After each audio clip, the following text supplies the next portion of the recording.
Sa video na ito, pag-uusapan naman natin ang official lineup ng Barangay Ginebra para sa 2026 Governors Cup. Iisa-isayin natin yan, magsisimula tayo sa guards, forwards, centers, at syempre, ang potential starting five ng Ginebra. Una si Scottie Thompson, ang team captain, face ng Ginebra. Last season nag-average ng 12.6 rebounds at 5 assists per game. Sumunod, RJ Abarientos, ang rising star ng team. Last conference, nanalo ito ng Best Player of the Conference Award. Nag-average naman last season ng 12 points, 3 rebounds at 4 assists per game. Sunod sa kanya, Stephen Holt, isang two-way player sa guard spot. Nag-average last season ng 11 points, 5 rebounds at 3 assists per game. At ang uli sa guard spot, Nards Pinto, ang magic bunot ni Coach Tim. Parating handa ito kapag ipapasok. Nag-average last season ng 2 points, 1 rebound at 1 assist per game. Dumako naman tayo sa mga forwards. Unahin natin si Justin Brownlee. Yes, injured siya, pero nasa lineup pa rin naman siya ng Ginebra. Last conference, nag-average ito ng 27 points, 14 rebounds at 2 assists per game. Susunod ang backup import naman ng Ginebra, itong si Riley Grigsby. Isa ring 6'6", 26 years old.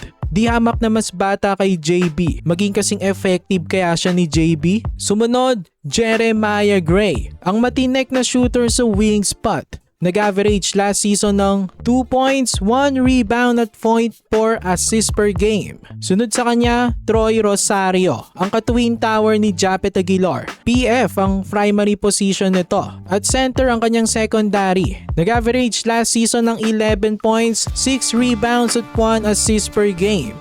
Sumunod, Ralph Koo, ang best shooter sa wing spot ng Ginebra. Nag-average last season ng 1 point, 2 rebounds at 1 assist per game. Sumunod, Jason David.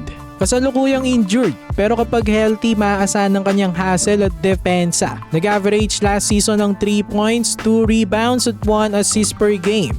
Sumunod, Sonny Estil, ang rookie ng team na maaasahan sa kanyang depensa. Next sa kanya, Norbert Torres. PF ang primary position rin ito. Pwede magsentro. Isang stretch big man, nag-average last season ng 3 points, 1 rebound at 0.3 assist per game.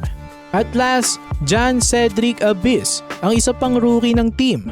Dumako naman tayo sa mga centers. Unahin natin si Japet Aguilar, ang best big man ng team. Nag-average last season ng 15.6 rebounds at 1 block per game. Sumunod, kay Mark Carino, isa pang solid addition sa bigs ng Gene Kings. Nag-average ito last season ng 5 points, 4 rebounds at 1 block per game. Sumunod, Isaac Go, ang isa pang stretch big ng Ginebra. Nag-average last season ng 3 points, 2 rebounds at 0.5 assists per game. At last but not the least, Raymond Aguilar. Nag-average last season ng 1 point, 1 rebound at 0.3 assists per game. Ito naman ang potential starting five ng Ginebra. Point guard, RJ Abarientos. Shooting guard, Scottie Thompson. Small forward, Riley Grigsby. Power forward, Troy Rosario. Center, Japet Aguilar. So ayan ang lineup ng Ginebra para sa 2026 Governors Cup. For more PBA content, ilike nyo na ang ating video at mag-subscribe na rin sa JB Buckets.